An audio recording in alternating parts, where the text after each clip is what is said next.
Good morning. Say, couple things. I received an email asking about the paper, asking some specific questions about the paper. For example, headers and footers and title page and so on and so forth. Formatting is really what they were talking about. I will go over that on Tuesday. I'll either go over it on the whiteboard or I'll hand you with a rubric. How I'm going to grade your paper. I'll hand you how I want the title page to look, how I want the headers and footers and that kind of stuff to look like. The other thing, question that this person had was, do I want this to be a persuasive paper or do I want it to be informational? I want it to be research. I want you to pick a topic in psychology and discuss that topic, research that topic, and then give me some information about that topic. You're telling me something that you don't know much about. It could be about addictions. It could be about the psychoanalytic theory. It could be about Freud's defense mechanisms. Something that you don't know about, something that there's information out there, peer-reviewed information. And I think that that's important so that you get an understanding of what exactly research is, psychological research in the APA formatting. So I will be gladly answer questions as they go along, and I will provide that information to the whole class on Tuesday. I'd like you to take out a piece of paper, and you can use one of the back pages of this PowerPoint, or you can add it to your PowerPoint.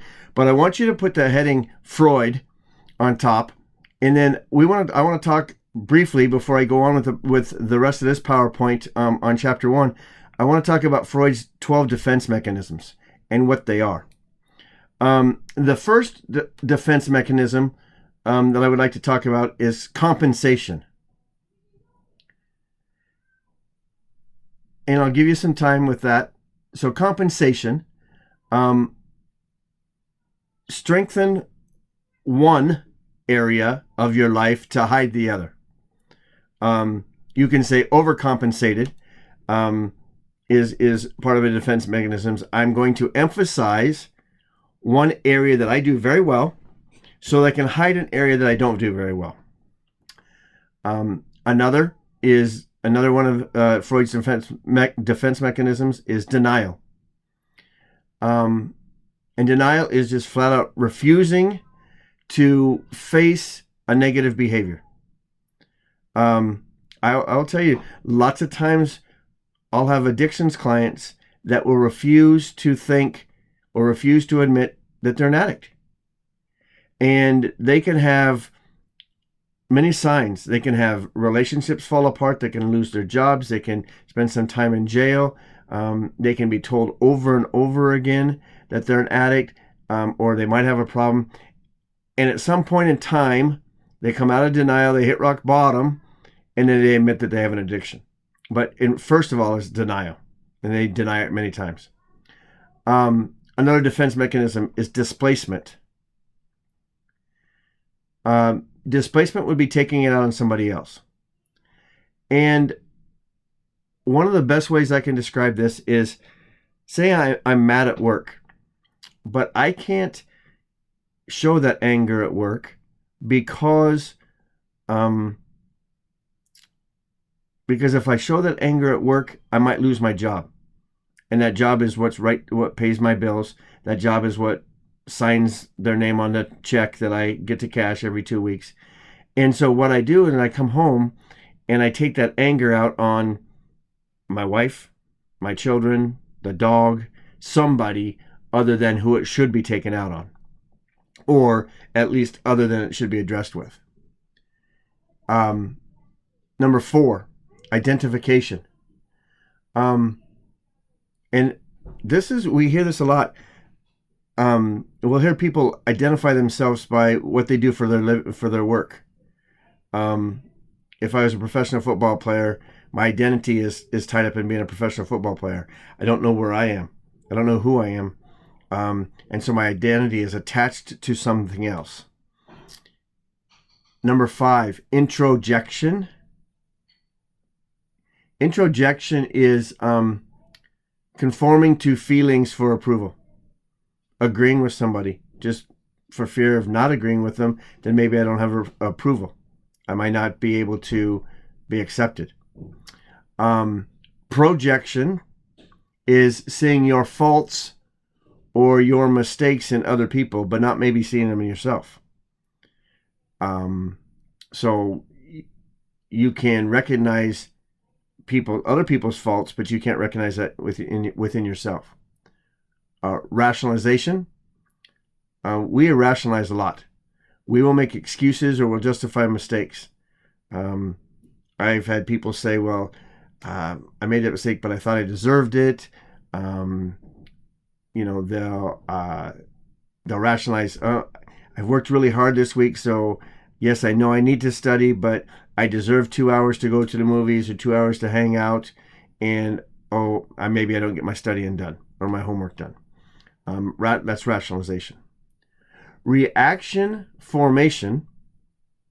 Reaction formation is number 8, and that is to pretend that you're somebody that you're not, or pretend that you are different. So, for example, I'm very, very smart, and maybe that's not cool hanging with my friends to be very smart. It might be nerdy, it might be, geeky, whatever it might be. And so I pretend that I'm not smart, or I pretend that I agree that it's not cool to be smart, even though that's what I am. Regression, acting much younger than you are, going into an infantile stage, from a fear or from a trauma or as a reaction, not always being mature in your conversation, regression. Repression, putting feelings aside, stuffing them is what we call it, and not recognizing the feelings of anger or sadness or other feelings, just repressing them, and then maybe at some point in time they all come out. Ritual undoing is number 11, and that's overriding a negative habit. So the best way to describe this is self-sabotage, and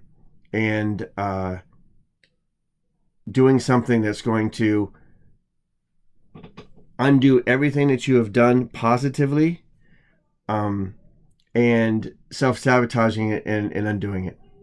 Sublimation, divert negative into acceptable.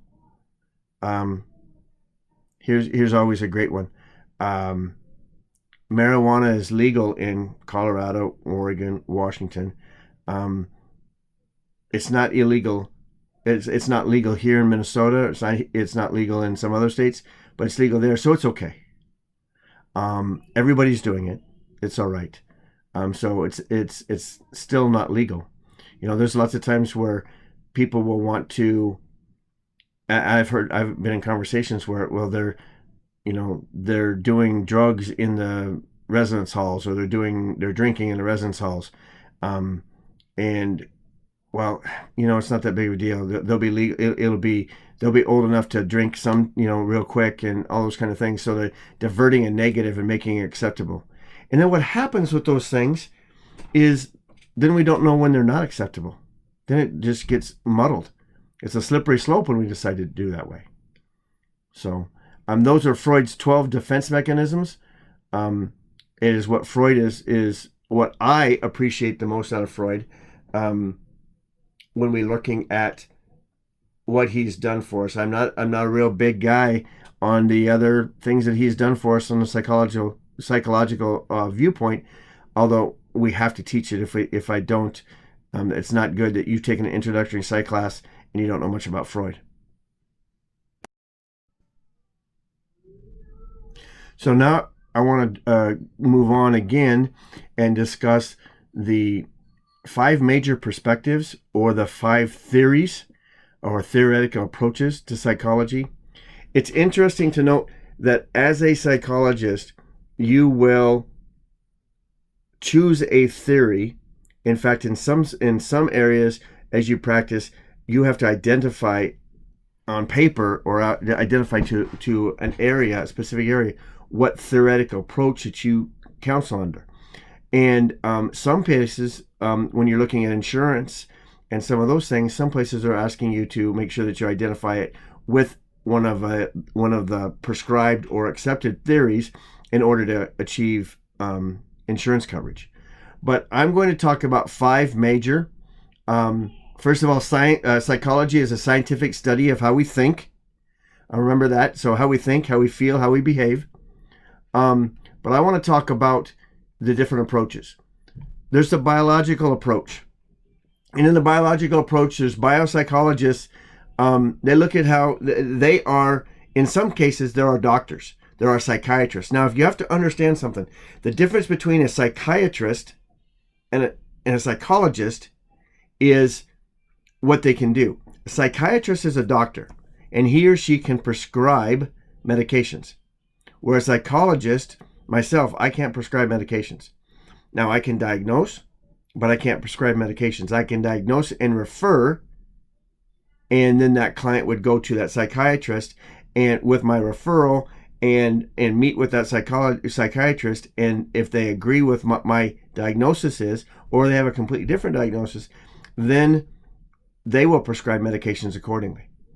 But so our biological approach mostly is with our doctor. It's our guys that are going to do research, or our psychiatrists that are going to prescribe medications. They look at our nervous system, they look at hormones, they look at our genetic makeup and how that affects our behavior. Biological psychologists explore the connection between our mental states and our brain, our nerves, and our hormones. So what does that mean?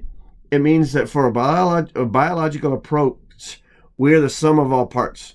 Okay? The way we think is because the way our brain is built, because the way our body feels. All of our choices are based on our physical body. Remember what I talked about when if we're faced with all these different stressors, whether it be a loss of a job or loss of a family member, or a loss of a relationship, or financial stress, or moving, or something like this, all this adds up and it impacts our physical. This is what I'm talking about here from a biological approach. Okay. The next approach is a psychodynamic approach, and it was promoted by Freud.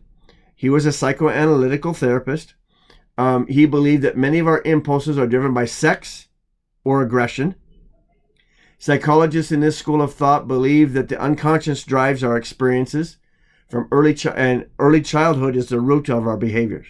Now, I will tell you that I believe that, as we discuss this in the developmental psych chapter, I do believe that our relationship formation at a younger age impacts how we form relationships later on in life. Our attachments or attachment formations, and if we have a positive attachment with our parents, or if we didn't have a very good attachment with our parents, that leads to trust versus mistrust, and we'll talk about that too at stages of developmental psych.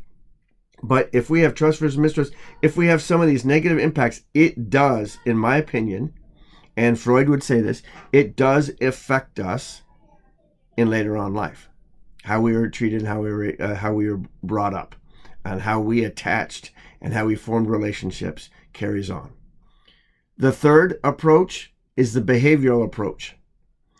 Behavior psychologists believe that the external environment, that stimuli, influences our behavior, and we can be trained to act in a certain way. B.F. Skinner, he's a behavior psychologist. He believes we learn through a system of reinforcements and punishments. Positive reinforcement or negative reinforcement. You have to understand what those are. Punishments or withholding. It might not be a punishment, but I might withhold something from you.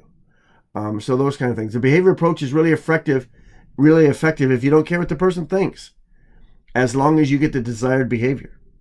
The influence of these theories affects us every day throughout our life, impacting everything from why we follow the rules, whether we're following the rules in school or following the rules on the road, to how advertising companies will even build campaigns, subliminal thinking and those kind of things, when it looks like the behavior approach. The cognitive approach, I will tell you that Out of all of them, this is my approach. I'm a CBT, cognitive behavior therapist. I want to retrain the brain. I want to change the way that a person thinks. Let them teach and think for themselves.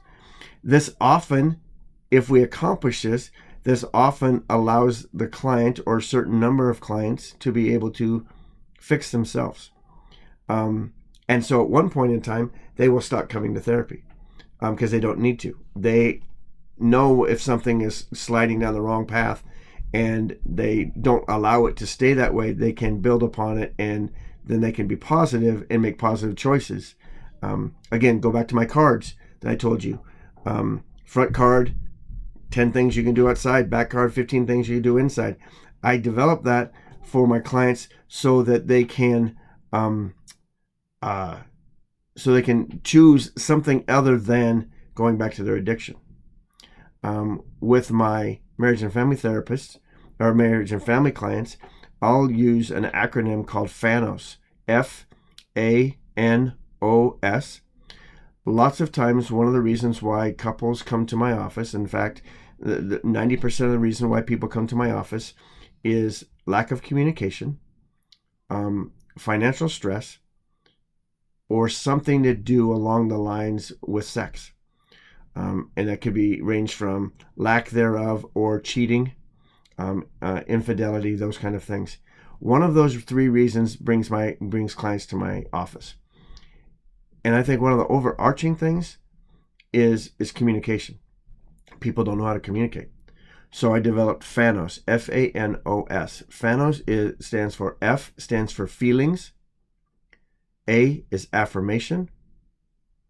N is needs. O is ownership. And S, if my client is suffering from addiction, is sobriety. Or if my client is just needing to change the way they do things, I call it switch. So what happens is the couple, and they learn to communicate this way. And they learn this acronym. So the couple starts out by, one of them says, this is how I feel. And instead of the other person getting defensive, because that's one of the rules, they cannot become defensive, they ask questions. How come? Or what can I do? Or they just listen, and they don't start and start trying to say, it's not a defensive time, it's a listening time. Affirmation is that I'm affirming my partner. I like the way you do this. I like the way you do this. I appreciate the way you do this. And of course, there's not going to be any defense because you're hearing things that are positive about yourself. You're going to go, that's cool. N is needs. I need this week. I've got a really long week and I need this to happen. I need help in this area because I'm stressing out. So needs. And then you're listening, and hopefully you can apply or remember, hey, he or she needs this week. O is ownership. That's being honest, owning up to things that you've made mistakes on doing, this week, yesterday, today, whatever it would be. I forgot to do something. You would ask me to do it, and I just got so busy, I forgot to do it. And instead of pretending or not mentioning it, just own up. I didn't do it. And then S would be that switch of some kind of behavior, or switch of some kind of, or sobriety if it's sobriety. So FANOS is a cognitive approach to help people to learn how to communicate, to train their brains. It takes about 20-25 minutes. And the couple is now in a deeper conversation about then work or the weather or kids, if it's kids or whatever it would be. They're actually talking about something meaningful and concrete. I am a cognitive therapist, and this is what it is. So cognitive therapists, they believe that your behavior is determined by your expectations. Jean Piaget was a cognitive therapist. We already know some of it. We build on some of this stuff. So with this approach, we turn away from people as machines without free will, and we delve back into the thoughts and feelings, and we act on internal processes, and then we just can change the way that we think. The last is the humanistic approach. Humanistic psychologists like Carl Rogers believe that we're essentially good and that we're motivated to realize our full potential. They focus on feeling good about themselves and fulfilling the needs and goals. You can say that in my practice, in my work as a cognitive therapist, I take a humanistic approach. And part of it is because I value people and I want them to feel respected and valued. And if they do, then maybe they will listen to some of the things that I'm suggesting, and they may not buy it all at once. If I want them to do Fanos 4 times a week, but yet they do it once, then I at least got them to do it once. And those things. So we always look at the humanistic approach as a sandwich. One piece of bread is, you're kind of hard on them. You're rough on them, challenging them. Then the middle is good stuff. Hey, but I noticed that you did this. I asked you to do Fanos 4 times, and you can't even communicate with your spouse 4 times. What's going on? But you did do it at least once, and that's something new, and I appreciate that. Or a lot of times, I will say to clients, just coming in here today was a huge step for you. And that's a humanistic approach to it. Then obviously the other part of the sandwich is, hey, now I'm going to challenge you to do more. Don't accept just doing this. So I think those are important as we study this psychology, to know those are the 5 major approaches. I think that you're going to need to know those when it comes to an exam later on, and be able to understand a little bit about each of them. So we'll move on now to finishing our chapter. So Sarah, we're on the slide titled The Adaptive Mind, the Emergence of Evolutionary Psychology. If you can find that slide. It's approximately 30 slides into the presentation, give or take a little bit. The adaptive mind and the emergence of evolutionary psychology. Evolutionary psychology explains the mind and behavior in terms of the adaptive value of abilities that are preserved over time by natural selection. It was inspired by functionalists' approach of William James and G. Stanley Hall. And it allows for us to understand that over time we will evolve and will understand things. One of the best ways I can explain this is, if you went to a job and you worked at a facility or you worked somewhere, I don't know that you can fully feel comfortable in that job, knowing what that job does, until you've been there for a full year. This is what, so you've been able to experience everything that goes on in that place. And then when you go and start to experience it for the second time, if it's a seasonal, if it doesn't, you'll go, wait, I remember that. Oh, I remember that's hard. That was a hard 3 months. I have to prepare for that hard 3 months because it's a real busy time for us. Or we have to really do some things. It's a real hard time for this in this company. And so we as people evolve to understand patterns. Okay? We as people evolve to understand what we're trying to accomplish.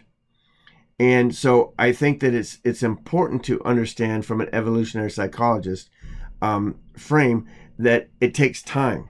And that's what evolution means. Now, another thing I look at with marriage and family therapists, from a marriage and family standpoint, is I like it when couples have at least dated for a year prior to, engagement or marriage, because then they've been around that person and seen them at their better or their worst all the time, and how they respond during everything that they have to do for the full year.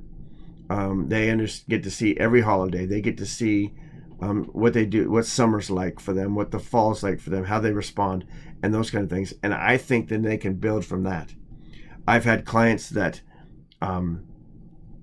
thought a certain way. They were expecting something. For an example, there was a client. There was some people that were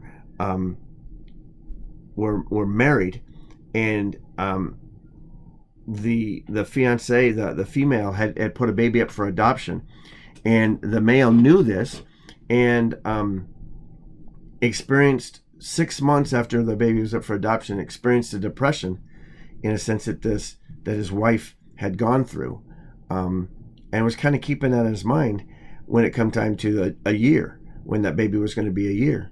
And keep in mind, in this particular case, the wife and the husband, they chose who the baby was going to be adopted by. It was open adoption. It was a Christian adoption, but they just didn't feel like they were ready to be parents, and it was not their child. It was her and somebody else's child, and so it was interesting dynamics, of course.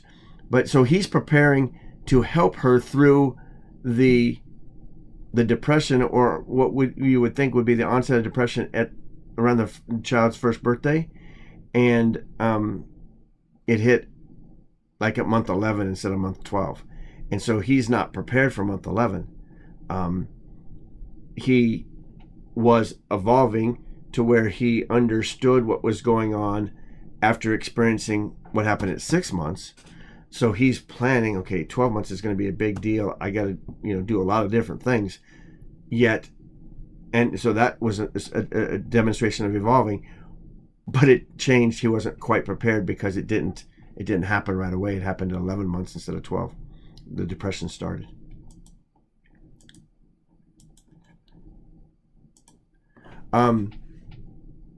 Beyond the individual, social and cultural perspectives, human beings are social animals. We are meant to be around people. We do not really like to be isolated. And psychology is influenced by the presence or the absence of other people. When we go through breakups, and we've been social with that person, we've experienced that person, we've been around that person. In some cases, we've grown up, emotionally and mentally and physically with that person, and now that person is no longer in their picture. We're social animals, and so that's going to impact how we handle things. So we have to think about this. It's not just an individual psychology; it's a social and cultural perspective as well. The development of social psychology. Social psychology is a subfield of psychology. Studies the causes and consequences of interpersonal behavior. Solomon Asch studied the mental chemistry and obedience in lab animals or lab experiences, and Allport studied stereotyping, prejudice, racism, and perceptual errors. Can't lump everybody in the same group. Can't say all Native Americans are this way. We can't say all African Americans are this way. We can't say all Asians are this way. It's not that way. It's not. It would be just like saying that all the people from California were this way and all the people from New York are this way. It's not. So we can't stereotype. We can't show prejudice. We can't have racism. And we can't make perceptions, because there is perceptual errors as a relationship as related to making those stereotypes or those prejudices or having that racism. Okay, I know that we probably covered this now, so I'm looking at this. So social movements, such they have a way and power to sway individuals. The way people dress, you can look at that. There's a way groups dress or people dress. There's trends, and then obviously there's trendsetters that don't want to dress that way, but there are things that whether it be boots, cowboy boots, whether it be and they've come back, or whether it's this way or that way, or ripped jeans or not, those things are swayed by other people and movements of people. Social psychology studies how thoughts, feelings, and behaviors of individuals can be influenced by the presence of others, supported or unsupported, supported or supported, and so that way, oh, that's cool, that's a great way to be or to dress or to act or to talk or whatever, or that's not such a cool thing. And some people could care less if it's a cool thing or not. Here we go back to the slide. Members of Reverend Sun Young Moon's Unification Church are often married to one another in ceremonies of 10,000 people or more, and in some cases the couples don't know each other before they get married. I would not even have a clue. it's interesting to me. These kind of things that happen, it's interesting to me what we see on TV. What do we see on TV? Right now is reality TV. And maybe that's fading away a little bit, but there's all these shows, whether it's My 600-Pound Life or Bachelor in Paradise or Dance, whatever, all these things, they're replacing things. And the other thing that to me is interesting that we have to consider is nothing shocks us anymore. When I was younger, stuff on TV wouldn't have been on TV at 8 or 9 o'clock in the afternoon, in the evening. It would have been way later. Though that stuff or that language or that much skin showing or those acts would not have been on TV where kids can see it. And today, if you watch, in most TV shows, there's a homosexual couple or a trans couple, and that's fine. There is there used to be, back in the 70s, there would be a token of this race or a token of this race on TV, and oftentimes they would have kind of made jokes about it, or it would have been the person that you would laugh at or make jokes of. Now it's normal. The other thing that's normal is all the violence. Nothing shocks us anymore. And the fact that it doesn't shock us is somewhat frightening. And psychologically, it's interesting. As a therapist that was part of a tri-state, or actually it was a little bit more than that. I'm trying to think. It was for sure Iowa, South Dakota, and Minnesota, but I think Nebraska participated in it a little bit, and even North Dakota did. With the suicide prevention group, we got for sure Minnesota and South Dakota to sign that they would agree not to publicize suicides, especially young people, teenagers. And it was after we saw rashes of suicides and attempted suicides and successful suicides. I hate that word successful, but that's what it is. And so they did not want to publicize it. They did not want to glorify it. But we have so many things going on in society today that we're quite often not shocked anymore. And that, oh my gosh, that happened, that happened, that school shooting happened, or that mass shooting happened, where it might have been once or twice in a given period of time. Now it's once or twice a month or more. And the shock value is not present anymore. And so social psychology addresses some of these things. The social movements, right, wrong, or indifferent, address some of these things. And we're trying to figure out and trying to reduce some of the negative behaviors and reduce some of the negative things that are happening as a result of some of the things that we're seeing and not shocked about anymore. How did historical events influence the development of social psychology? So one of the things that I would say is we look at what's acceptable and what's not acceptable, and we either decide, okay, I'm gonna be all right with that. I look at the TV show Modern Family, and for an extra credit assignment, I'm gonna give you guys this assignment. If you haven't seen it, or if you have seen it, I want you to tell me all the different directions that TV show goes. What's accepted, what's not accepted, what's normal. When it says Modern Family, look at what that means. And so are they meaning that every family, or this could be every family, or within every family with the 6 degrees of separation, so on and so forth, this is what they experience? I want you to tell me all the different populations that you see in Modern Family. Why do you think it is? And how does that affect cultural psychology or social psychology? if you can turn that in by Tuesday, paragraph or two, I'll give you some extra credit points. But cultural psychology studies how cultures reflect and shape the psychological process of their members. So a culture is a member. Members comprise of a culture. So how do cultures reflect and shape the psychological process? We can look at respect, behaviors, and that kind of stuff. It's interesting.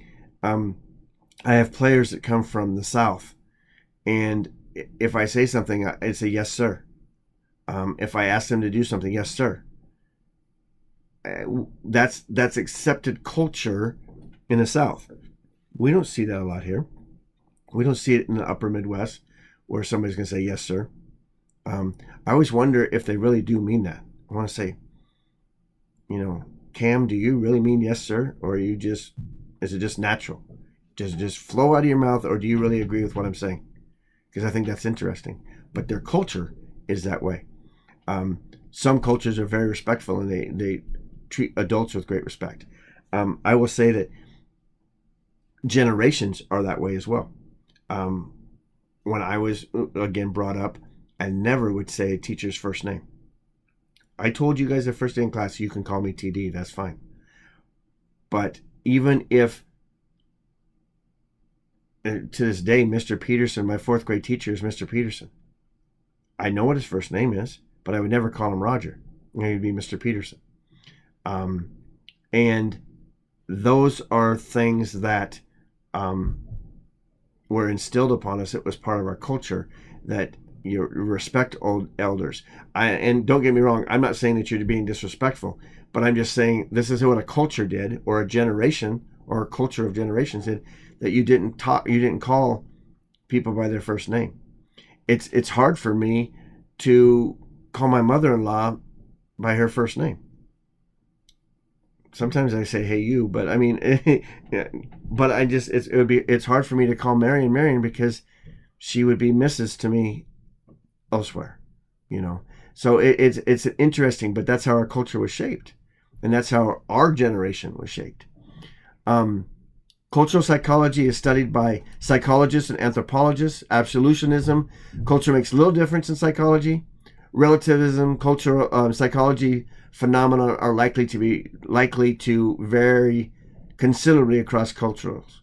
So absolutionism, culture makes little difference on psychology. No impact, or very little. Relativism, culture makes a large, considerable impact. And there's a psychological phenomena are likely to vary considerably during those cultures because cultures make an impact. How did anthropologists influence psychology in the 1980s, and why are psychological conclusions so often relative to the person, place, or culture prescribed? When you look at culture and community, analytic and holistic styles in Western and Eastern cultures are different. How they think is differently. Intriguing research using novel frame-lined tests has revealed differences in how the world is viewed by people from Western and Eastern cultures. People from Western cultures tend to be analytically informed, and they possess or process style, object, or people. From Eastern cultures, their holistic information processing, where it's style, object, person, in context. Shifts between American living in Japan and vice versa were reported. And we might feel, or what might this reveal about our cultural influence on the brain? Now, if we look at Western society being the United States, and we look at Eastern society in relative to what happened, roughly 1918, what would that be? 18 years ago, today or yesterday, 9/11. When we look at 9/11 and what it did, a lot of people will say that the Eastern cultures believe that the Western culture was greedy, had their nose in everybody else's business, that they weren't taking care of their own homes, they were worried about everybody else, and weren't taking care of their own homes. So we're going to do something about it, and we're going to make you take care of your own homes. We're going to make you think about protecting your own home. And so, in the damage that was done, unified the United States for a period of time. Those days following 9/11 were days of brotherhood and days of remembrance and days of real understanding of what was going on. I know exactly where I was, and what's so ironic is, and I would be afraid to repeat this, but what's so ironic is I was in a grad level sociology class the day before, and our instructor said that there will be something, some act, some thing that happened in our life that we remember exactly where we were, and where our parents could say, or our grandparents could say, they knew exactly where they were when Kennedy was shot, or they knew exactly where they were when Reagan was shot or attempted. They knew exactly where they were when the shuttle exploded. They now, in this in sociology class, this lady says this, and she says there will be something that you'll be able to identify with, and that was September 10th, and the next morning, 9/11 happens, and school was canceled for probably 2 or 3 days following because we just didn't know how to respond to it. And when we saw her next, she was ashen-faced. She just could not believe that she would have said that the day before that happened. And then, of course, everybody knows, or everybody knew at that point in time when we were in college, where we were, when the Twin Towers went down, where we knew when the second plane, not a lot of us, nobody really saw the first plane, but we saw the second plane hit because we're watching the news of the first plane when we watched the second plane go into the Twin Towers. So this is how culture impacted us. And yeah, we turned ourselves around, and we the reason why we have long lines at the airport and all this security to go through and all of this kind of stuff is because we're taking care of our own people now. We don't live on such a high horse that we don't think that things can happen, because they can. Going back, you used to be able to meet a person at the gate when they were getting off their plane. Instead, now you have to walk all the way out of the airport, and out of security before you get met by somebody else. We get to buy plane tickets on the same day and not even think anything of it. And now, that's a big red flag if you buy a plane ticket on the same day. Lots of things changed. And a lot of things changed in our cultures because of what happened during that period of time. The other thing that you can look at too is it really made us the way that we looked at other cultures. When people were getting on the planes, they were afraid to fly with somebody who looked like they might have been from the East or from the Middle East. They were nervous. They may have got off the plane, may not have wanted to, and so that impacted them as well from a society and a culture standpoint as well. It impacted the United States financially. There was a lot of times where airline tickets, and airline prices were down tremendously because to build the comfort level to get people to fly again and not be afraid. And so that impacted a lot of us too. When we look at, I know we've started to look at some of this, but the profession of psychology, past and present, we still have the APA. The APA governs a lot of our rules, governs a lot of our ethics, governs the way that we do things, the way that we do research, the way that we write. They help us with our diagnosis. They develop a lot of things. And then you have the American Psychological Society, the APS. Now it is the association. Now is known in 2006, changed to the Association for Psychological Science. We have the growing role, and we talked about this a little bit, but we have the growing role of women and minorities in psychology. How has the face of psychology changed as the field has evolved? Most undergraduate psychology students move on to graduate school to conduct research. As I talked about this a little bit on Monday, we have to. For us to get jobs, a lot of us have to have our master's, at least graduate level. For me to teach in the state of Minnesota at a college, I have to have my master's plus a certain amount of credits if my master's is not in that area.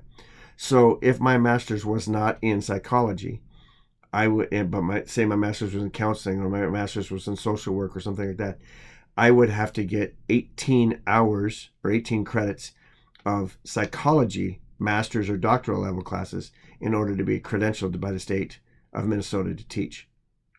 I have my master's in psychology. I have 30 credits of my doctorate in psychology. It keeps me accredited. And so a lot of us have to do that. Like I said on Monday, the only profession that really doesn't make us have a master's right away to be able to function and work is a licensed addiction therapist. But to get faculty positions, get research positions, to get clinical supervisional positions and stuff like that, in some areas even to get a job.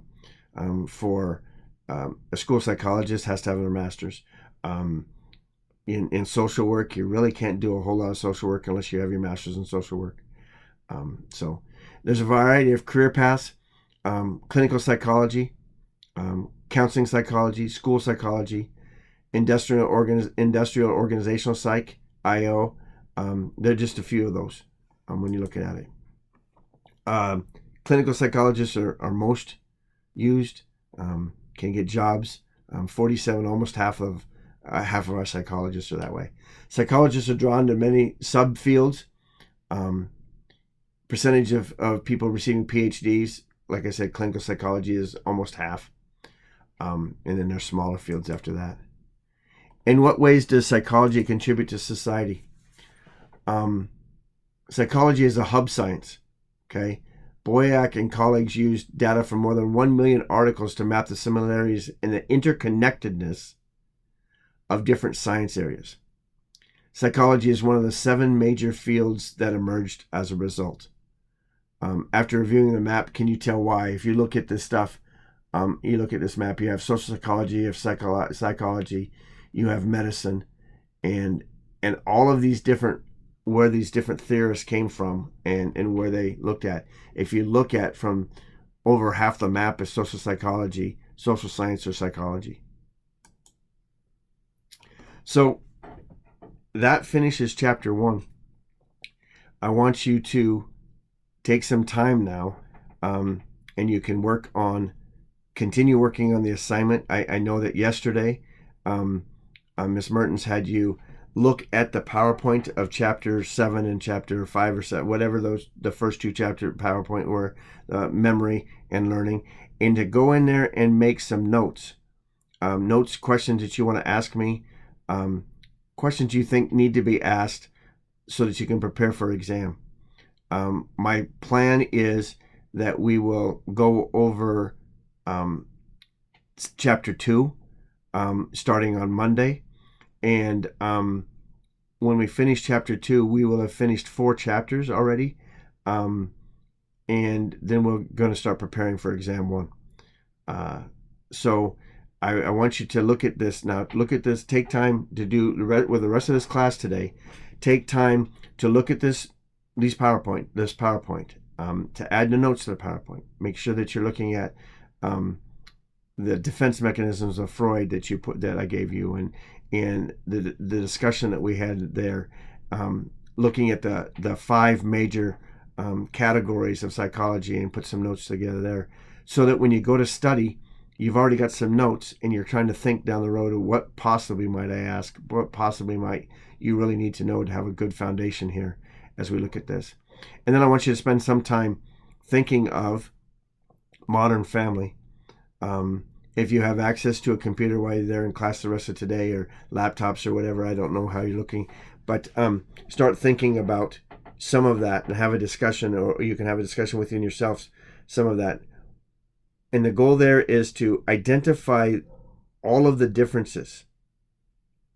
And why do you think that has to be on a TV show? And why do you think that they mean Modern Family? Why do you think they named it the way they named it? And if you're not familiar with it, my suggestion is that you maybe watch something on YouTube or something based on it. And if you need questions, feel free to email me questions and I'll give you some answers. I don't watch the show. We just use this quite a bit when we're talking about all the differences in today's society and what's acceptable, what has changed, what has changed in TV, and those kind of things. So tomorrow, you'll be going to the library, and I would like you to really get a handle on some research, some sources, and narrow your topic down, or at least have your topic picked out, and maybe start to look at those resources and start to look at see what you're going to use out of those resources and those citations. Keep in mind, please, that technical writing is using resources that are current meaning within the last 5 to 7 years, no more than 7 years. So ideally, you're going to want something no less than late 2011 and forward if they're looking at research on the top, that documents and provides you with information on this topic of your choice. Okay. I look forward to seeing you guys on Tuesday. We will pick up on the next chapter on Monday, and have a nice weekend.